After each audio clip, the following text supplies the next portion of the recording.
warahmatullahi wabarakatuh. Halo semua, perkenalkan nama aku Leila Mahira, aku dari kelas PEM 23B dengan 3 digit NIM terakhir 207. Di sini saya akan membahas tentang perkembangan moral. Di mana perkembangan moral ini adalah proses anak-anak mengembangkan sikap dan perilaku yang tepat terhadap orang lain dalam masyarakat berdasarkan norma, aturan hukum, sosial, dan budaya. Teori moral Piaget ini terdiri dari 2 tahap ya. Yang pertama itu moralitas heteronom, yang kedua moralitas otonom. Moralitas heteronom itu pada tahap ini terdiri dari kepatuhan terhadap otoritas, di mana anak-anak ini cenderung memandang otoritas seperti orang tua atau guru sebagai sumber aturan normal, sebagai sumber aturan moral yang mutlak. Dan yang kedua ini pemikiran absolut. Selanjutnya pemikiran absolut. Pada tahap ini, anak-anak cenderung memandang aturan moral sebagai sesuatu yang tepat dan tidak dapat diubah. Terus pemahaman sempit tentang konsekuensi. Anak-anak pada tahap ini memiliki pemahaman yang sangat terbatas tentang konsekuensi dari tindakan moral. Selanjutnya, hakim sendiri yang tidak adil. Anak-anak pada tahap ini cenderung melihat hukuman sebagai bentuk balasan tanpa mempertimbangkan konteks atau niat di balik tindakan tersebut.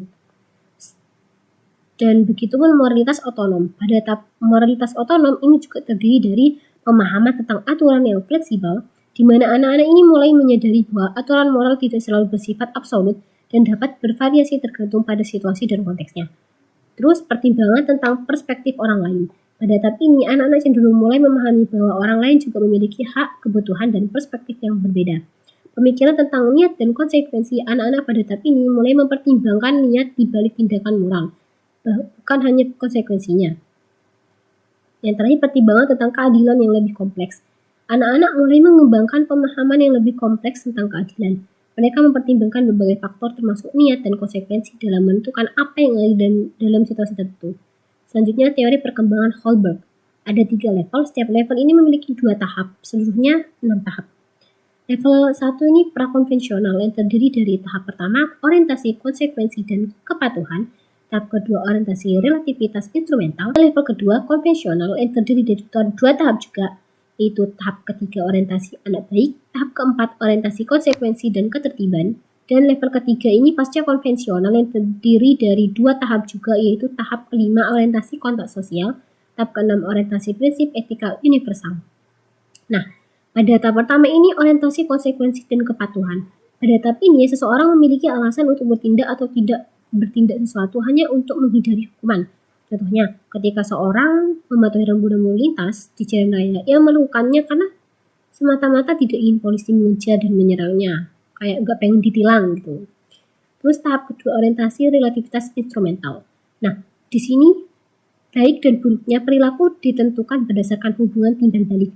Contohnya, seorang anak membantu temannya membersihkan mainan karena temannya berjanji akan membagikan cemilan atau jajan-jajan yang lain. Nah, di sini anak ini melihat tindakan sebagai pertukaran yang menguntungkan dirinya sendiri.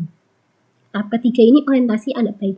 Perilaku yang baik adalah apapun yang menyenangkan atau membantu orang lain dan disetujui oleh mereka. Contohnya seorang remaja memberi makan ke pengemis ya karena ingin dianggap sebagai orang yang baik oleh teman-temannya dan orang-orang di sekitarnya. Nah, jadi remaja ini tuh berfokus pada menjaga citra positif di mata orang lain. Tahap keempat ini orientasi konsekuensi dan ketertiban. Pada tahap ini, individu menekankan pentingnya mematuhi hukum, aturan, dan kewajiban sosial untuk menjaga ketertiban dan stabilitas dalam masyarakat.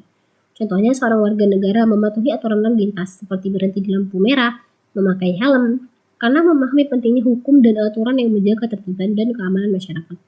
Tahap kelima, orientasi kontak sosial. Apa yang benar didefinisikan berdasarkan hak-hak hukum individu dan berdasarkan standar-standar yang disepakati oleh masyarakat.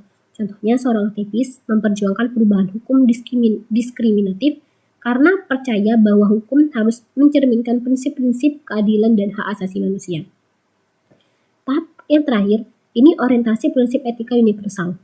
Pada tahap ini tuh apa yang benar ditentukan oleh keputusan hati nurani berdasarkan prinsip etika yang dipilih sendiri.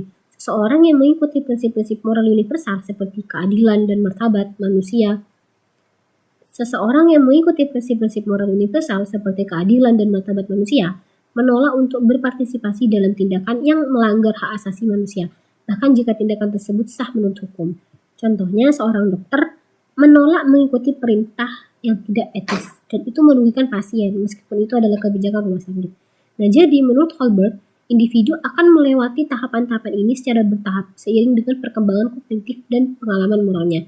Namun tidak semua individu mencapai level tinggi yaitu pasca konvensional. Alasan mengapa tidak semua individu dapat mencapai level pasca konvensional, yaitu yang pertama faktor kognitif. Holberg meyakini bahwa perkembangan moral sangat terkait dengan perkembangan kognitif individu.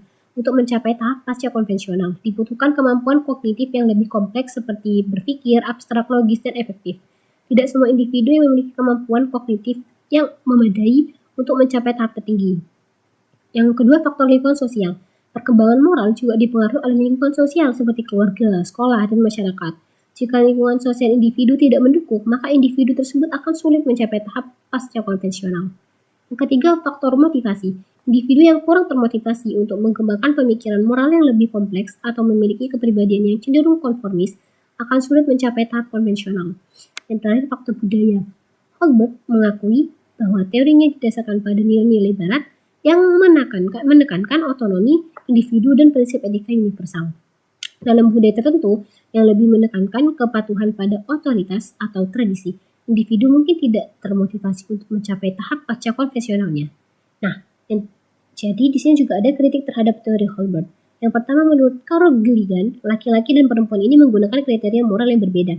Tapi sedangkan menurut teori Holberg, ini sebagian besar melibatkan anak laki-laki. Yang kedua, menurut Elliot Turrell dengan sosial kognitif, domain teori Holberg dan teori Elliot Turrell memiliki beberapa persamaan. Dan yang ketiga ini, menurut Arnold, anak kecil seringkali dapat berpikir tentang situasi moral yang lebih canggih daripada disarankan oleh teori tahapan.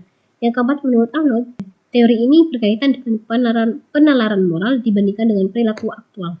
Jadi kesimpulannya, dari teori moral Piaget dan teori moral Holberg, teori moral Piaget mengidentifikasi dua tahap perkembangan moral pada anak-anak, yaitu moralitas heteronom dan moralitas otonom. Menurut Piaget, perkembangan moral anak bergerak dari pemahaman yang berpusat pada diri sendiri ke objektif dan mempertimbangkan perspektif orang lain.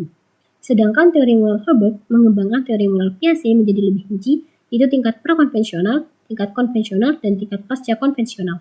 Menurut Holberg, perkembangan moral seseorang bergerak dari orientasi yang berpusat pada diri sendiri ke universal dan prinsipil. Jadi gitu saja video pembelajaran tentang perkembangan moral menurut Piaget dan Holberg. Cukup singkat bukan? Dan semoga bermanfaat. Kalau ada komentar boleh ditulis di bawah dan jangan lupa like, share, dan subscribe. Terima kasih.